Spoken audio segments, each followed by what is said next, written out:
तो इस पार्ट की शुरुआत वहीं से होती है जहाँ से लास्ट एपिसोड खत्म हुआ था। तो हेन डॉक्टर से कहती है कि चाहे तो पूरी दुनिया में ढूंढना पड़े पर मैं अपना इलाज ढूंढ कर रहूंगी। ये बोलकर वो बाहर आने लगती है। तभी वो उसी बंदे को देखती है जिसे हेन ने कुछ दिन पहले काम दिया था, क्योंकि उसका बच्चा इंक्वेटर पे था। हेन उसके बच्चे के बारे में पूछती है तो वो ये बताता है कि अभी बच्चे को आईसीयू में रखा गया है। जो सुन हेन उसकी फाइनेंशियली हेल्प करने के लिए डेली अपने स्टाफ के लिए फ्रूट जूस का ऑर्डर देती है। ये बंदा हेन को थैंक यू बोलता है। इधर शुचोल अपने ग्रैंडपा और डैड को अपने रिजॉर्ट बनाने के प्लान के बारे में बताता है, जिसमें इन्वेस्ट करने के लिए योंगसोंग मान गया था। जो सुन होनू हैरान होता है। तो ग्रैंडपा एंड डैड दोनों ही होनू से पूछते हैं कि क्या ये प्रोजेक्ट करना सही होगा। तो होनू कहता है कि हमें पहले साइट वैलिडिटी चेक करना चाहिए, हमें गवर्नमेंट का लाइसेंस भी चाहिए, वरना बाद में बहुत परेशानी हो सकती है। शुचोल कहता है कि लाइसेंस के लिए हमारा मिनिस्टर बैठा हुआ है, आखिर हमारे ही पैसे से वो मिनिस्टर बना है, उससे हमें लाइसेंस तो मिल ही जाएगा। डैड कहते हैं कि हम उस मिनिस्टर पे भरोसा नहीं कर सकते हैं, क्योंकि पॉलिटिशियन खुद के फायदे के लिए कुछ भी कर सकते हैं। होनू कहता है कि ये बहुत ज्यादा रिस्की हो जाएगा, इसलिए ग्रैंडपा सब कुछ रिव्यू करने के लिए कह देते हैं और अभी के लिए ये प्रोजेक्ट को होल्ड पे रख देते हैं। जो सुन शुचोल को बिल्कुल अच्छा नहीं लगता है।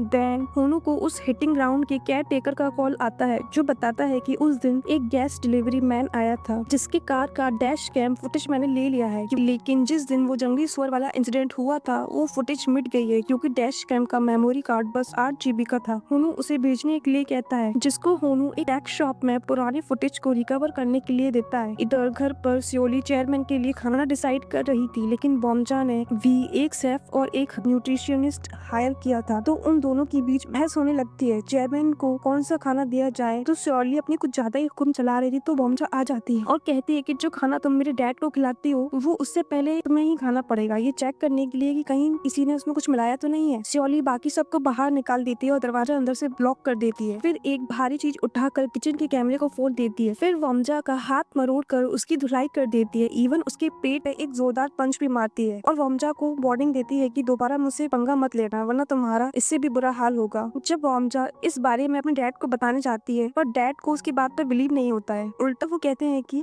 तुम्ही ही ने जरूर शॉली को मारा होगा। शॉली मान भी लेती है कि मैंने ही मारा है, लेकिन तब भी चेयरमैन को उसकी बात पर बिलीव नहीं होता है। वो वॉमजा से ही कहते हैं कि जरूर तुम ही ने उसे फोर्स किया होगा। जो सुन वॉमजा रह जाती है कि शॉली में पिछले 20 सालों से चेयरमैन का भरोसा कुछ इस तरह सीता है कि उन्हें अब शॉली की गलती नजर ही नहीं आती है। इससे ये साबित हो जाता है कि शॉली पूरे इरादे से ही क्वींस फैमिली में आई है। वॉमजा अपनी डिटेक्टिव एजेंसी को शॉली की पूरी जन्म कुंडली निकालने के लिए कहती है। इधर योंगसोंग हेन को कॉल करके हर्षाना ग्रुप के साथ मीटिंग के लिए बुलाता है। हेन रेडी होकर बाहर आ ही रही थी, तभी फिर से उसे हेलुसिनेशन हो जाता है। इससे अगेन उसे लगता है कि किसी बर्फीली जगह पर है। उसे बहुत ठंडी फील होने लगती है। वो डरते हुए आगे बढ़ रही थी, गिरने वाली होती है, तभी कोई उसके सामने आ जाता है, जिससे वो अपने इस हेलुसिनेशन से बाहर आती है और वो था योंगसोंग। तो हेन को ऐसे घबराया हुआ देखकर उससे पूछता है कि क्या तुम ठीक हो। हेन कहती है कि मैं ठीक हूँ। तो फिर दोनों लिफ्ट की ओर जाते हैं। लिफ्ट में से ही होनवो बाहर आता है। अब हेन को देखकर वो समझ जाता है कि हेन की तबीयत ठीक नहीं है। उससे पूछने जाता है कि क्या तुम ठीक हो, पर हेन कहती है कि मेरे बारे में चिंता करने की जरूरत नहीं है। ये बोलकर योंगसोंग के साथ लिफ्ट में चली जाती है। हाँ, पहले तो वो योंगसोंग का हाथ हटाती है और कहती है कि मैं बिल्कुल ठीक हूँ, पर योंगसोंग समझ जाता है कि हेन को पक्का कुछ तो हुआ है। लेकिन हेन तो चेहरे पे स्माइल रखकर मीटिंग अटेंड करती है। और योंगसोंग घर आकर बटलर से पूछता है कि क्या हेन को कोई हेल्थ प्रॉब्लम है। बटलर कहती है कि इतने सालों में मुझे तो ऐसा कुछ नहीं लगा। तो योंगसोंग कहता है कि इसके मेडिकल रिकॉर्ड पता करने की कोशिश करो, और ये भी कि वो अपना मेडिकल चेकअप ज्यादातर कहाँ कराती है। इधर हेन डॉक्टर के पास आई थी। डॉक्टर उसे सजेस्ट करते हैं कि तुम्हें अभी जर्मनी जाने का प्लान पोस्टपोन कर देना चाहिए, क्योंकि तुम्हारी बॉडी में व्हाइट ब्लड सेल्स की क्वांटिटी बहुत लो है, इसलिए तुम्हारे ब्लड के इम्यून सेल्स को ट्रांसफॉर्म नहीं किया जा सकता। इसीलिए तुम्हारे व्हाइट ब्लड सेल्स रिपोर्ट देखकर जर्मन मेडिकल सेंटर तुम्हारा इलाज करने के लिए मना कर देंगे। इस पे हिन कहती है कि आप चाहते हैं कि मैं हार मान लूं। डॉक्टर कहते हैं नहीं, बस थोड़ा वेट करो, जैसे ही तुम्हारे व्हाइट ब्लड सेल्स बढ़ जाएंगे तो तुम के लिए ट्रीटमेंट के लिए जा सकती हो। इस पे हिन कहती है कि वेट करूं, पर मेरे पास तो टाइम ही नहीं है। ये बोलकर वो अपसेट होकर जाने लगती है। तो डॉक्टर उसे समझाने के लिए उसके पीछे आते हैं। तो हेन कहती है कि मैं बिल्कुल ठीक हूँ, मुझे कभी कोई दर्द नहीं हुआ, अगर होता तो मुझे इस ट्यूमर के बारे में पहले ही पता चल जाता। ये बोलकर जाने लग पर तभी वो डॉक्टर के पीछे अपनी आंट बॉम्जा को देख लेती है, जो ये बात सुन लेती है। जो सुन बॉम्जा आंटी बहुत शॉक्ड रह जाती है। तो हेन उन्हें सब बता देती है। जाहिर सी बात है, आंटी बहुत ज्यादा दुखी होती है। हेन को चेयर करने के लिए वो अपनी फ्रेंड म्यू की स्टोरी बताती है। उसे भी 5 साल पहले ब्रेन ट्यूमर हुआ था और आज वो बिल्कुल ठीक है, इसकी चिंता मत करना, और वैसे भी हमारे पास इतने इतने पैसे हैं, इलाज तो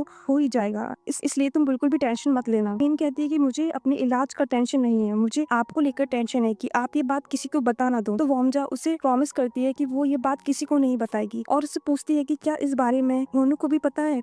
हेन बताती है कि सिर्फ उसे ही पता है, जर्मनी के एक मेडिकल सेंटर में मेरा इलाज हो सकता है, बस आप अभी किसी को मत बताना क्योंकि मैं अभी कोई भी सीन क्रिएट नहीं करना चाहती हूँ। तो आंटी उसे गला लगाकर हौसला देते हुए कहती हैं कि मुझे पता है कि तुम बहुत स्ट्रांग हो और अपनी कंडीशन के बारे में जानने के बाद तुम काफी शॉक्ड हुई होंगी, हौसला रखना, सब ठीक हो जाएगा। हेन के जाने के बाद बॉम्जा अपने उसी फ्रेंड म्यो को कॉल लगाती है, उसका फोन नहीं लगता है तो वो अपनी दूसरी फ्रेंड को कॉल लगाते हैं और उससे म्योंग के बारे में पूछते हैं, जिससे उसे पता चलता है कि म्योंग तो मर चुकी है। जो सुन आंटी बहुत ज्यादा रोती हैं हेन के बारे में सोचकर। इधर चेयरमैन योंग सॉन्ग को अपना कलेक्शन दिखाने लाए थे जो कि बहुत ही ज्यादा महंगे एंटिक पीसेस थे। चेयरमैन नेपोलियन बोनापार्ट को अपना आइडल मानते थे, इसीलिए नेपोलियन से रिलेटेड उनके पास बहुत सारी चीजें थी। तभी योंगसुंग चेयरमैन की ओर देखता है और उसे 23 इयर्स पहले का फ्लैशबैक दिखाया जाता है, जहां हमें पता चलता है कि योंगसोंग क्वींस ग्रुप के ही एक ऑर्फनेज में बड़ा हुआ था और हंटिंग ग्राउंड के केयर टेकर ने उसे जिस लड़के के बारे में बताया था जिसने एक जर्मन शेफर्ड को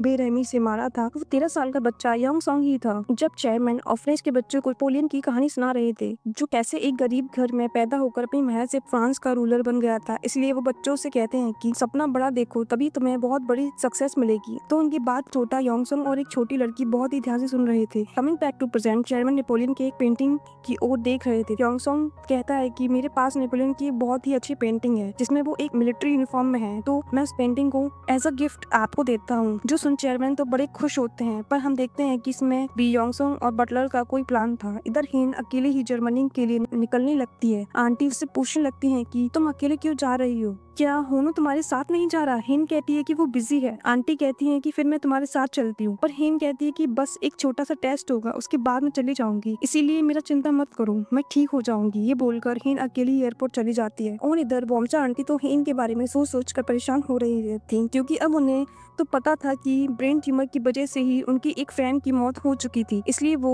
होनू के घर आने का वेट कर रही थी। होनू के आते ही वो तो उस पर गुस्सा करने लग जाती है कि तुम हेन के साथ जर्मनी क्यों नहीं गए। असल में होनू को पता ही नहीं था कि हेन आज ही जर्मनी जाने वाली है। आंटी तो उस पर चिल्लाने लग जाती हैं कि सिर्फ तुम्हें पता था और फिर भी तुम उसके साथ क्यों नहीं गए। होनू अपने रूम में आकर हेन को कॉल लगाता है और जब तक हेन फ्लाइट में बैठ चुकी थी और उससे अपना फोन स्विच ऑफ भी कर लिया था। अब हेन जर्मनी गई थी, इसीलिए यांग होनू को कैंपिंग करने बुलाता है। दोनों समुद्र किनारे बैठकर ड्रिंक कर रहे थे। यांग आगे और भी प्लान बनाता है। दोनों अपने सारे दोस्त को बुलाकर इससे एक रिजॉर्ट में पार्टी करने जाएंगे, पर होनू का तो उसकी बात पर मन ही नहीं लगता है। उसे बस हेन का ही ख्याल रहता है। वो हेन की फिक्र में जर्मनी का बैगर चेक कर रहा, जो सब योंग भी नोटिस करता है। तो वो होनू को फोन छीनकर पूछता है कि तू यहाँ पे है भी या नहीं, और तू कब से जर्मनी का बैगर क्यों चेक कर रहा है। तुझे अपनी वाइफ की इतनी ज्यादा फिक्र होने लगी है या दिखावा करते हुए तुझे सच में उसे प्यार हो गया है। होनू कोई जवाब नहीं देता है। तो योंग कहता है कि मुझे तो तुझ पे पहले से ही डाउट हो रहा था कि तुझे फिर से अपनी वाइफ से प्यार होने लगा है। तभी योंग को अपनी वाइफ का कॉल आता है, तो उसे वो बात करने चला जाता है। तो होनू हेन के बारे में सोचने लग जाता है। इसी के साथ इस एपिसोड का एंड यही होता है। तो मिलते हैं नेक्स्ट एपिसोड में, देखते हैं आगे क्या होता है। अगर आपको ये वीडियो पसंद आती है तो प्लीज लाइक करें। अगर आप चैनल पर